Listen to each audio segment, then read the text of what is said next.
আপনারা কি জানেন ভারতবর্ষের উত্তরপ্রদেশে এমন এক মহালক্ষ্মী মন্দির আছে যেখানে গেলে নাকি সাক্ষাৎ মা লক্ষ্মীর দর্শন পাওয়া যায়। স্থানীয়দের মান্যতা অনুযায়ী শ্রীকৃষ্ণের রাসলীলা অনুষ্ঠান এতটাই সুন্দর হতো যে স্বর্গের দেবদেবীরাও রাসলীলায় অংশগ্রহণ করার জন্য ব্যাকুল হয়ে থাকতো। এই কারণে ভগবান শিবও গোপী সেজে মাতা পার্বতীর সঙ্গে এই রাসলীলায় গেছিলেন।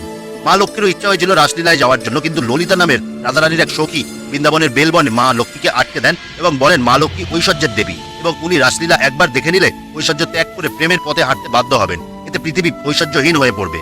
রাসলীলা শেষে যখন ক্ষুধার্ত কৃষ্ণ বেলবনের সামনে বসেছিলেন তখন মা লক্ষ্মী কৃষ্ণকে খিচুড়ি রান্না করে খাইয়েছিলেন এবং রাসলীলায় যাওয়ার ইচ্ছার কথা বলেছিলেন। তখন শ্রীকৃষ্ণ মা লক্ষ্মীকে বলেন এই স্থানেই বিরাজমান হয়ে জগতের সকল মানুষকে ঐশ্বর্য প্রদান করতে, যাতে সবাই সমান হয় এবং ধনী দরিদ্র বলে কিছু না থাকে। যেদিন এমন হবে সেদিন মা লক্ষ্মী রাসলীলায় যেতে পারবেন। তাই মান্যতা আছে বেলবনের এই মহালক্ষ্মী মন্দিরে আজও মা লক্ষ্মী বিরাজমান এবং এখানে গিয়ে মায়ের দর্শন করলে যে কোনো আর্থিক সমস্যার সমাধান হয়ে যায়। তবে লৌকিক কাহিনী আপনি বিশ্বাস করেন কি না করেন, এই মন্দিরে মা লক্ষ্মীর দর্শন করলে পজিটিভ ভাইবস ফিল করতে পারবেন।